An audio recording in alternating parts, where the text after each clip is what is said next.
Hello and welcome to Film in 5, where we review movies old and new to give you our thoughts on the films we've been watching here at More Movies. My name is David Roberts, and in this episode I'm going to be talking about Blade Runner, the 1982 science fiction classic directed by Ridley Scott. And just a warning that I will be talking about some of the plot points, so if you still haven't seen this classic movie, consider this a spoiler alert.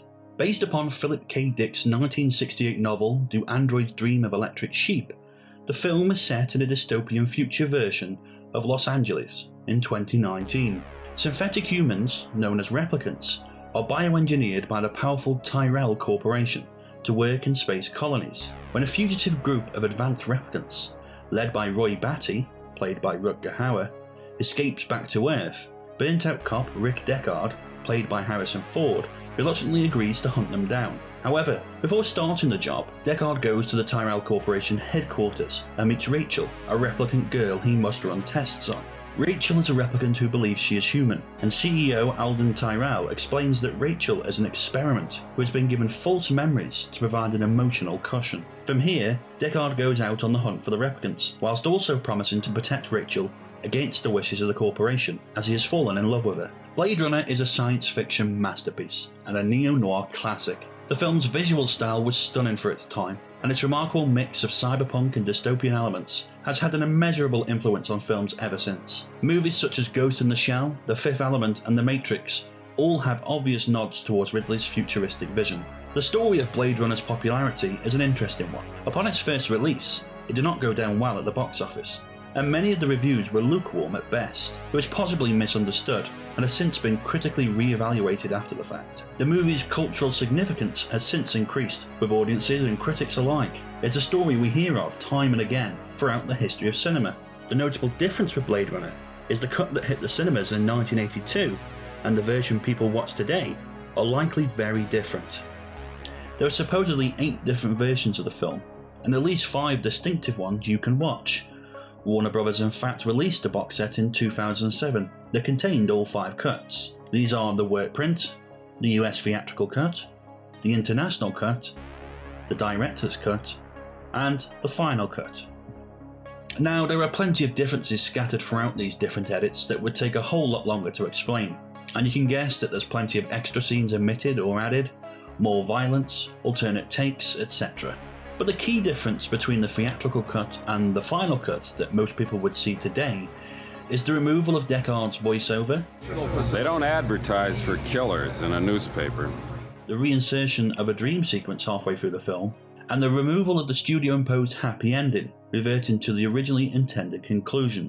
It is interesting to wonder, when a film has changed so substantially, is the critical praise for the original cut, or a later cut that's been modified? In this case, how the director originally intended it. There are so many countless elements that make Blade Runner so well revered. The music, composed by Vangelis, fresh from his work on the award-winning Chariots of Fire, creates a haunting synthesizer melody that is both reminiscent of classical music, yet mirrors this dark, futuristic vision. The special effects, created non-digitally, were way ahead of their time, and are recognised as some of the best ever achieved. It took many of the tools developed in recent years from Star Wars and Close Encounters of the Third Kind, and elevated them to a whole new level. But where Blade Runner really shines is the story and the subtextual interpretations of what the film is actually about. The movie is a postmodern symbol built upon mythological foundations. The ideological centre of the film is about recycling, pastiche, hyperreality, and the crisis of identity. Everything is reused, and the people themselves are being replaced. The world is in a perpetual crisis, never escaping, looping through a patchwork of ideas and styles that are never grounded in anything tangible. Like the noir films of old, the story seems to be nihilistic.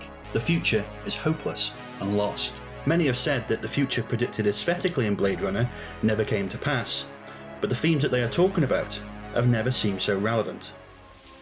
All those moments will be lost in time, like tears in rain.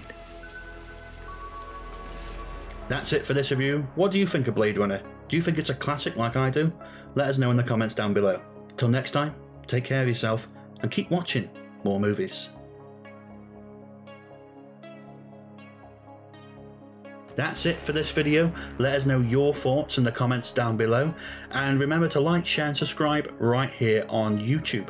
For more film reviews and articles, check out our website moremovies.co.uk, and join us on social media at More Movies For You. That's on Facebook, Twitter, Instagram, TikTok, all across the board. You know the score. If you enjoy what we do, please consider supporting us at buymeacoffee.com or join us on one of our packages on Patreon. The links are in the description down below. And for more filmtastic content, click one of the buttons on screen now.